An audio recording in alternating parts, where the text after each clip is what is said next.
के ऊपर एक गोल्ड माइन है जिसका एक्सेस हर इंडियन के पास होना चाहिए। एंड वेल मैं जिस गोल्ड माइन की बात कर रहा हूँ वो है ऋतिक रोशन की ट्रांसफॉर्मेशन वीडियो सुपर 30 से वॉर के लिए। एंड इस वीडियो के थ्रू आपको ऋतिक रोशन के माइंडसेट के बारे में पता चलता है, उनकी रेजिलियंस के बारे में पता चलता है, उनकी टफनेस, डिसिप्लिन, इन चीजों के बारे में पता चलता है।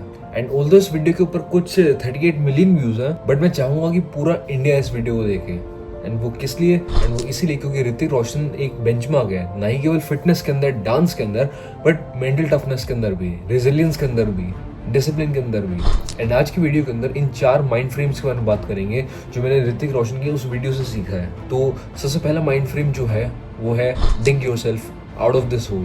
Struggling to dig myself out of this hole. बात वो है, मैं होल में हूँ और मेरे को निकलना है कहीं से। तो मैं तो ऐसा बोलते हैं ना, मारते हैं ना ऐसा, कुछ भी आप लाइफ में कितनी बार स्टक फील करते होंगे जब आपके फेवर में कोई चीज़ नहीं जा रही है, आप बस एक जगह पे रुके पड़े हैं एंड टाइम निकले जा रहा है, दुनिया निकले जा रही है, आप बस एक ही जगह पे खड़े होकर स्टक हो गए हैं, आप एक गहरे गड्ढे में गिरते जा रहे हैं जहाँ से निकलना बहुत ही ज़्यादा मुश्किल है। तो उस सिचुएशन के अंदर इम्पॉर्टेंट है अपने आप को उस गड्ढे से बाहर निकालना। किस तरीके से?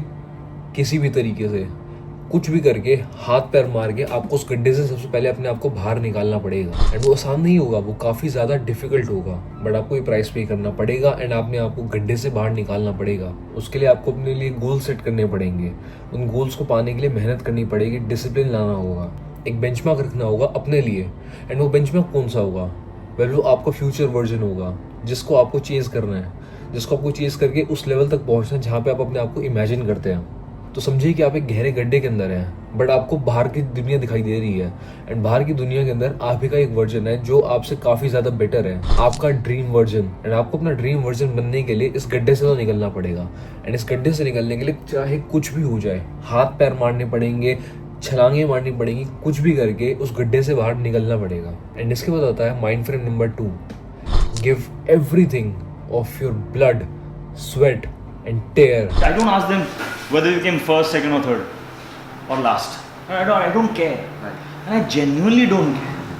But I want to ask him, did you put in every single ounce of your blood, sweat, everything? Did you put everything in it? Right. You try your best. Then if the answer is yes, yeah, fine. That's all you have to do.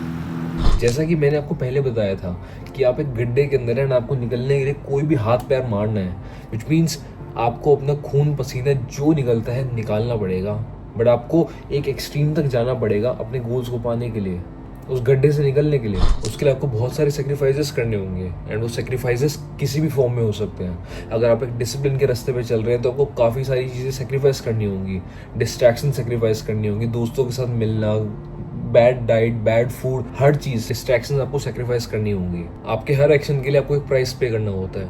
तो अगर आज आप distraction के रास्ते पे जा रहे हैं तो उसका एक आपको प्राइस पे करना होगा, but on the other hand जब आप एक डिसिप्लिन के रास्ते के ऊपर जा रहे हैं तो उसका प्राइस है सेक्रीफाइस। आपको सेक्रीफाइस करनी होगी काफ़ी सारी चीज़ें जो शॉर्ट टर्म के अंदर आपको काफ़ी ज़्यादा प्लेजर देंगी, but in the long run वो इम्पोर्टेंट है आपको सेक्रीफाइस करना, ताकि आप लोग एक बड़ा गेम खेल सकें एंड एक बड़ा प्राइस पा सकें। एंड इसके बाद आता है mind frame number 3, give your best but don't compare yourself. It's a tragedy for people who are living in constant state of comparison, which is what I try and teach my kids, that you should be proud of the fact that you're giving your best. And well इसका मतलब है कि जब आप गड्ढे से अपने आप को बाहर निकालने के लिए मेहनत कर रहे हैं, सेक्रीफाइसेस कर रहे हैं, तो वो एक आपकी रेस स्टार्ट हो चुकी है, race towards your dream goal. But इसका मतलब ये नहीं है कि रेस के अंदर बाकी सारे लोग हैं, रेस है अपने आप के साथ। बट रेस का मतलब ये नहीं है कि आप बाकी लोगों के साथ अपना कंपैरिजन करेंगे, ये रेस है अपने पास्ट वाले वर्जन से बेटर बनने के लिए। तो अगर कंपैरिजन करना है तो अपने पास्ट वाले वर्जन के साथ करो एंड उससे ग्रेटिट्यूड फील करो कि मैं कहाँ था और कहाँ पहुँच चुका हूँ। एंड उसके बाद भी नज़र आगे होनी चाहिए कि मुझे आगे कहाँ जाना है, इंस्टेड ऑफ कि लोगों के साथ कंपैरिजन करके। बिकॉज अगर आप लोगों के साथ कंपैरिजन करें तो मतलब आप गलत रेस के अंदर भाग रहे हैं, वो हमारी रेस है ही नहीं। हमारी रेस है अपने खुद के साथ एंड उस रेस के अंदर एक ही गोल है, हर रोज बेटर बनना, बट अपने पुराने वाले वर्जन से, विच मीन्स कि चाहे छोटी ही ग्रोथ क्यों ना हो, बट ग्रोथ होनी चाहिए हर रोज। अपने पुराने वाले वर्जन को पीछे भी तो छोड़ना है, एंड अपने नए वाले वर्जन की तरफ जाना है, फ्यूचर वर्जन की तरफ, आपका ड्रीम वर्जन जो है उसकी तरफ। तो उसके लिए इंपॉर्टेंट है एक ग्रोथ माइंडसेट रखना, ना कि एक रिजिड माइंडसेट रखना एंड बाकी लोगों के साथ कंपैरिजन करना। Remember, it's you versus you and nobody else. And इसके बाद आता है लास्ट माइंड फ्रेम एंड सबसे इंपॉर्टेंट, एंड वो है enjoy. Yes, enjoy. If this film is a failure, if I don't reach where I am, at least I live these days doing what I love. That's it. That's important too. 6 months of transformation and enjoy किया ना, नहीं बना body, नहीं बना, ठीक है, 6 महीना मैंने enjoy किया मैंने। एंड जैसा कि मैंने आपको बताया कि ये लंबी रेस है एंड है किसके अगेंस्ट, आप ही के अगेंस्ट, यू वर्सेस यू। जिसका मतलब ये है कि कभी अप्स आएंगे, कभी लोज आएंगे, कभी ग्रोथ बहुत ज़्यादा होगी तो कभी ग्रोथ बहुत ही ज़्यादा कम होगी। But the important part is कि आपको इन्जॉय करना चाहिए। आप एक डिसिप्लिन के रास्ते के ऊपर चल रहे हैं, विच मीन्स कि आप हर रोज़ आ रहे हैं, मेहनत कर रहे हैं, शो अप कर रहे हैं। जिसका मतलब है कि हर रोज़ आप आ रहे हैं एंड वही अपने आप के अंदर ग्रोथ है। उसके बाद जो आप अपनी तरफ से 100% दे रहे हैं, उसके बाद अगर आपके गोल पूरे नहीं भी हो पाए तो उसमें क्या दिक्कत है? एटलीस्ट आपने अपनी तरफ से 100% तो दिया। इम्पॉर्टेंट ये है कि आप हर रोज़ आए एंड अपना काम करें। रिजल्ट आना ना आना वो बात की बात है, बट आपके हाथ में एक ही चीज़ है, वो है काम करना। एंड जब तक आप काम कर रहे हैं, हर रोज़ कर रहे हैं, डिसिप्लिन के साथ कर रहे हैं, तो इम्पॉर्टेंट है कि आप इंजॉय करते करते काम करें। बिकॉज आप रियलाइज़ करेंगे कि आप इतने टाइम से रेस के अंदर थे एक ड्रीम वर्जन को पाने के लिए, एंड जब वो ड्रीम वर्जन आपको मिलेगा तो आप रियलाइज़ करेंगे कि जो मज़ा था, जो प्लेजर था, वो इस परस्यूट के अंदर था। परस्यूट आपकी जर्नी है एंड उस जर्नी को इंजॉयबल बनाना आपकी रिस्पॉन्सिबिलिटी है, ताकि आप बर्नआउट फील ना करें एंड इस चीज़ को लंबे टाइम तक कर सकें। तो इन सभी चीज़ों के अंदर जो चीज़ सबसे ज़्यादा इंपॉर्टेंट है वो है इंजॉय करना। बिकॉज अगर आप इंजॉय नहीं कर रहे हैं तो इस डिसिप्लिन का कोई फ़ायदा नहीं है, इस मेहनत का कोई फ़ायदा नहीं है, सेक्रीफाइसेस का कोई फ़ायदा नहीं है।